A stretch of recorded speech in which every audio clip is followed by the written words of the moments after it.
기억해.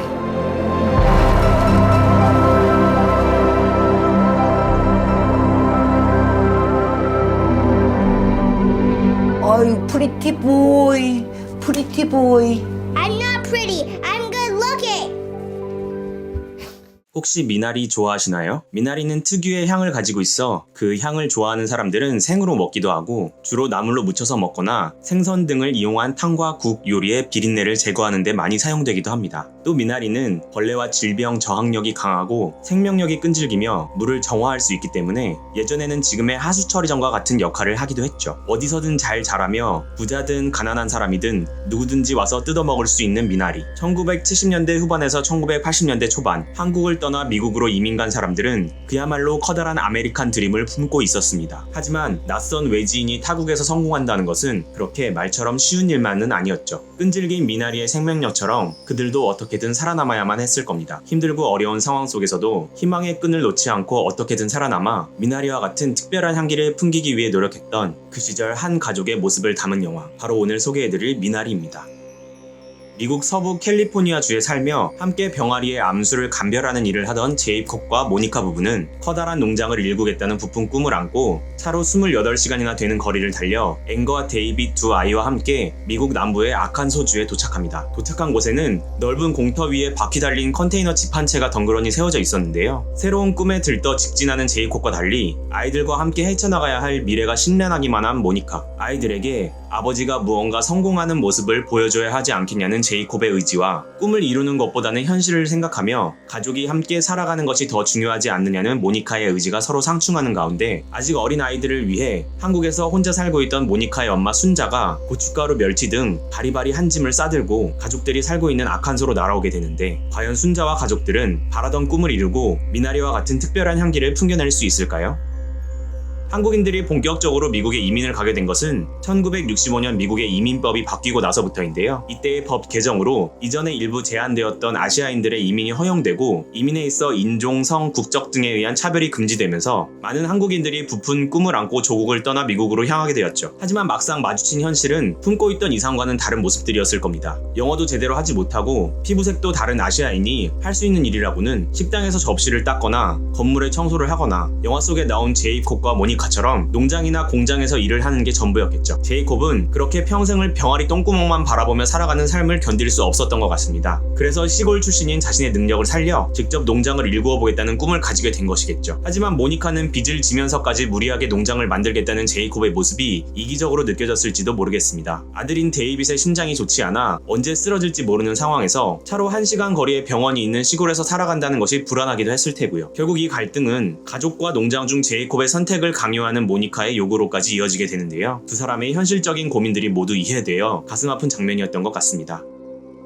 사실 이 영화는 정이삭 감독의 자전적인 이야기를 바탕으로 재구성된 이야기라고 전해지는데요. 영화 속 귀여운 꼬마로 등장한 데이빗이 바로 어린 시절 감독의 모습이었죠. 1978년 미국에서 태어난 이민 2세인 정이삭 감독은 문유랑 가보라는 작품으로 제60회 칸 영화제에서 황금 카메라상, 주목할 만한 시선 부문의 후보에 오르며 연출력을 입증받기도 했습니다. 다른 영화를 준비하던 도중 문득 마음속에 품고 있던 모든 것을 끄집어내어 자신이 정말로 원하는 영화를 만들고 싶다는 고민을 거듭한 끝에 정이삭 감독은 자신이 끄적거리는 글들이 모두 자신의 6살 시절 이야기들임을 자각하고 사람들에게 그 시절의 이야기를 들려주었을 때 흥미로워하는 모습들을 보며 확신을 가진 뒤 어린 시절 아칸소에서 자랐던 기억들을 적어 내려가며 자연스럽게 미나리의 시나리오를 완성했다고 합니다. 지금은 6살이 된 딸의 아버지이기도 한 정이삭 감독은 딸을 통해 세상을 바라보며 그것을 다시 나름대로의 방식으로 소화하려는 자신의 노력이 영화 미나리를 만드는 데 영향을 주었다고 말하기도 했습니다. 영화 속에서 단연 기억에 남는 캐릭터를 둘 꼽자면 바로 순자와 폴이었는데요. 순자를 연기한 윤여정 배우는 순자가 감독의 할머니를 모델로 만들어진 캐릭터였다는 것을 알고 있었기 때문에 감독에게 할머니의 말투나 몸짓 같은 것들을 따라하길 원하느냐고 물었지만 정이삭 감독은 노라고 답하며 윤여정 배우가 원하는 대로 자유롭게 할머니를 표현할 수 있게 믿어주었다고 합니다. 그 결과 그 시대에 우리가 알고 있던 전형적인 할머니상과 조금은 다른 윤여정 배우만의 매력이 담긴 새로운 순자 캐릭터가 탄생할 수 있었는데요. 한국에 미국에서 가져온 미나리 씨앗을 물가에 심으며 미나리는 어느 곳에서든 잘 자란다고 말하는 순자의 모습은 거동이 괜찮으실 때 시간만 있으면 뒷산에 올라 산나물을 캐오시던 할머니의 모습을 떠올리게 하여 왠지 모르게 가슴이 저려왔던 것 같습니다. 순자와 함께 너무나도 강렬하게 기억에 각인된 캐릭터가 바로 폴이었는데요. 이 캐릭터는 그 정체가 정확하게 설명되지는 않지만 제이콥에게 옛날 한국 돈을 보여주며 자신이 한국 전쟁 참전 용사임을 밝히기도 하고 일요일에는 커다란 십자가를 진 채 도로 한복판을 걸으며 다소 기이해 보이는 행동을 하기도 합니다. 그리고 전 주인이 총으로 자살한 제이콥의 집에 유령이 깃들었을 것을 걱정하여 엑소시즘 비슷한 의식들을 치러주기도 하죠. 보통은 이런 캐릭터의 과거에 굉장한 관심을 가지고 어떤 심리적인 동기들을 가지고 있는지 따져보게 되는데 영화 속에 제대로 된 정보가 없어 그런 해석들이 불가하기도 하지만 배역을 맡은 윌 패튼 배우의 연기가 워낙에 뛰어나서인지 캐릭터가 가지고 있는 마력 같은 힘이 있는 것인지 왠지 모르게 그냥 이 캐릭터를 믿어버리게 되었던 것 같습니다. 정말 미국 시골에 가면 이런 사람 한 명쯤 있지 않을까 하고요. 옛날 동네마다 바보 한 명씩은 있었던 것처럼 말이죠. 영화 속 눈을 편하게 해주던 녹색의 전원 풍경만큼이나 오묘한 멜로디로 마음을 어루만지던 음악들이 기억에 남는데요. 오프닝 장면 차를 타고 아칸소의 컨테이너 집으로 향하던 가족들의 모습에서 흘러나오는 음악이나 엔딩 부분 순자가 심어놓은 미나리를 제이콥과 데이빗이 함께 따라온 장면에서의 음악들이 마음에 남았고 특히 마지막 엔딩 크레딧이 올라가며 한예리 배우의 목소리로 흘러나오는 레인송은 서정적인 멜로디와 함께 낯선 타국에서 푸른 눈의 사람들과 살아가는 모니카의 마음을 섬세하게 담아내며 아카데미 주제가상 1차 예비 후보에 오르기도 했다고 합니다. 순자가 가져온 진 보따리 속에는 고춧가루, 멸치, 한약 외에도 가장 중요한 미나리 씨앗이 담겨 있었는데요. 미국 바보들은 모르는 미나리를 알려주기 위해 순자는 데이빗과 함께 미나리가 잘 자랄 수 있을 만한 맑은 물가를 찾아내어 씨앗을 심었고 결국 미나리는 순식간에 자라나 물가 한쪽 땅을 가득 메우게 되었죠. 불이 나서 헛간과 헛간 속 작물들이 모두 타버린 상황에서도 미나리만은 살아남아 가족들의 희망이 되어준 영화의 엔딩은 낯선 타국 땅에서 모진 고난을 겪으면서도 끝까지 살아내야만 하는 가족들과 미나리의 모습을 겹치게 보여주며 잔잔한 울림을 주었던 장면이었습니다.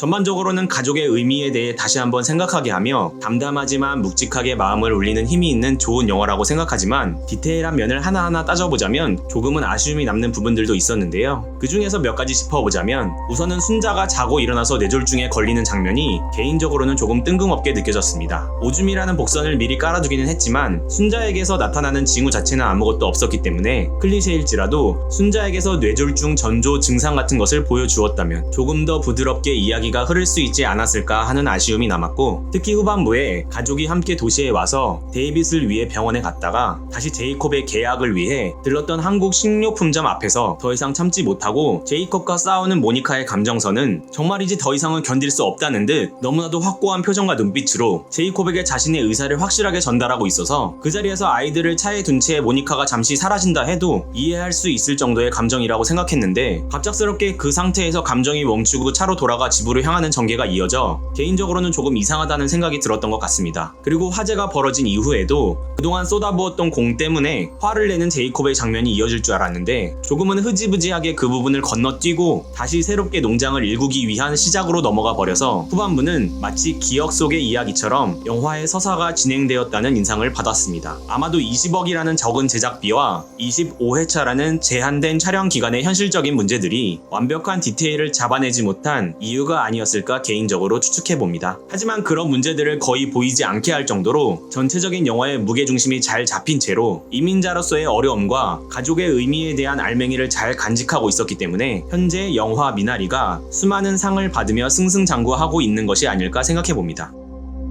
여러분에게 가족이란 어떤 의미인가요? 저에게 가족이란 먼저 서로에게 가장 큰 위로와 힘이 되는 존재이기도 하지만 때로는 서로에게 가장 깊은 상처를 남길 수도 있는 존재라고 생각합니다. 그리고 영화 미나리는 그런 가족의 한 단면을 제한된 시간 안에 잘 보여준 영화이기 때문에 많은 사람들의 찬사를 받고 있는 것이 아닐까 생각해봅니다. 영화를 보신 여러분들은 어떻게 생각하셨나요? 댓글을 통해 소통할 수 있으면 좋겠고요. 영상이 유익하셨다면 구독과 좋아요, 알림 설정 부탁드립니다. 이상 범블러였습니다. 감사합니다.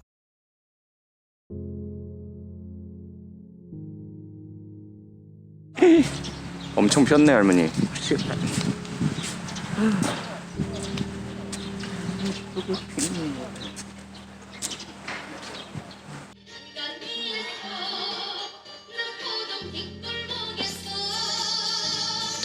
다 갈지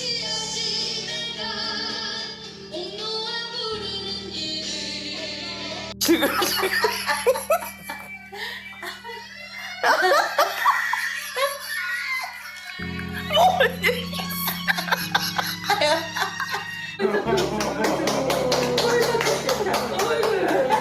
고마 할머니를 드려. 고마 할머니. 여기 고마 할머니 드려. 저 하얀 꽃이 엄청 이쁘네 할머니. 하얀 꽃이. 꽃이 다 피었어.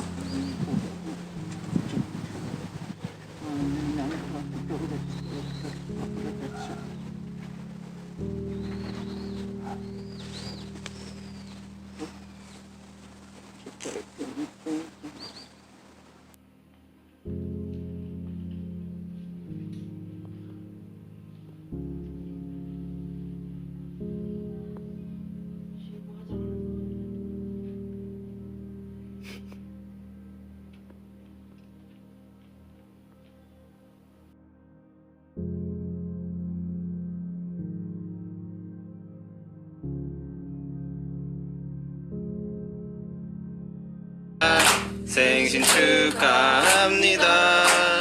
사랑하는